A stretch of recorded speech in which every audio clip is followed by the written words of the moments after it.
Wake up already exhausted. The motivation that used to get the day started now seems to be missing entirely. That flat, drained feeling isn't random. It's often testosterone quietly slipping lower than it should. What if the fix wasn't a supplement stack, but 9 small daily habits? By the end of this video, 9 natural testosterone killers will be laid out clearly, along with the exact fix for each one. Start with the sneaky one, endocrine disruptors. These are chemicals that interfere with hormone signaling without any obvious warning sign. No smell, no taste, nothing that stands out. They show up in packaging, cleaning products, and everyday plastics far more often than most people realize.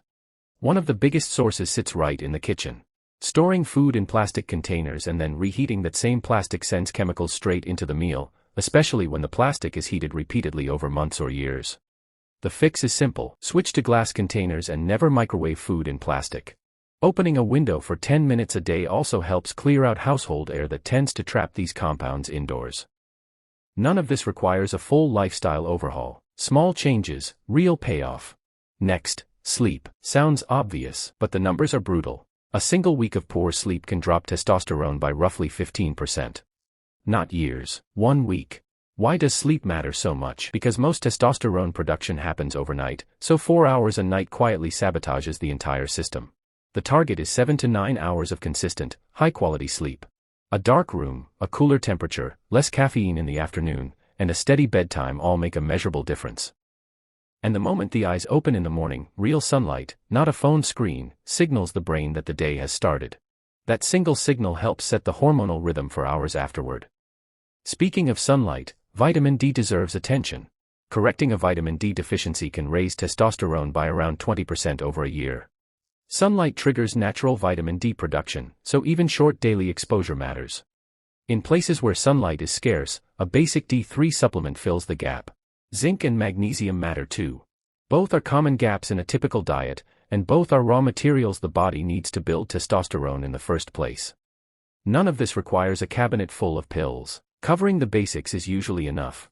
Body fat has a complicated relationship with testosterone. Carrying excess fat increases the conversion of testosterone into estrogen, which works directly against muscle and energy. Getting leaner can raise testosterone by 20 to 50%. That's a massive swing from one lifestyle change, more than most supplements could ever promise. But is leaner always better? Not quite. Going too lean crashes testosterone just as hard as carrying too much fat, because the body reads extreme leanness as a signal to conserve energy rather than build muscle. The sweet spot for most men sits around 8 to 15% body fat, lean enough to feel sharp, without starving the system that produces hormones in the first place. Tracking meals instead of guessing portions makes it far easier to land in that range without overcorrecting in either direction. Lifting weights is one of the most reliable natural boosters available.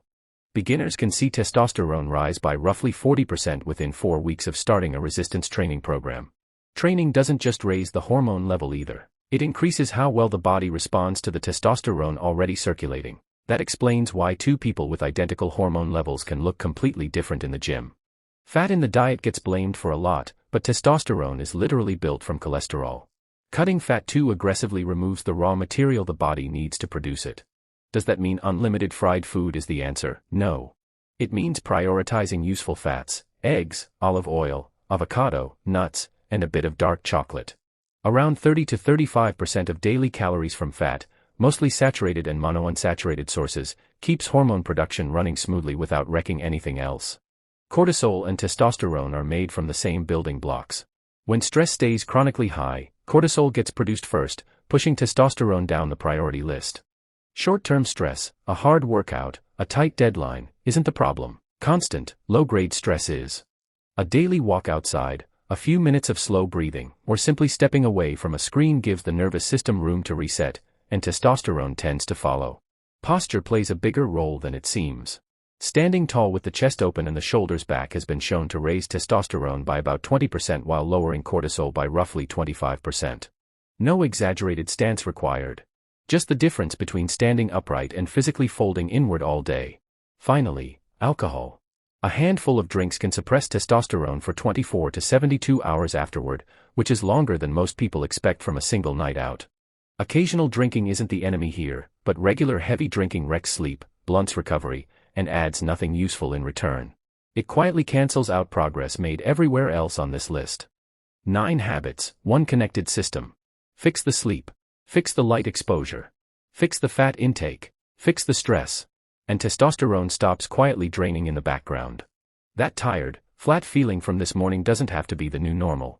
It's usually just a signal that 1 or 2 of these 9 areas need attention. Which one feels the most off right now? Start there tonight.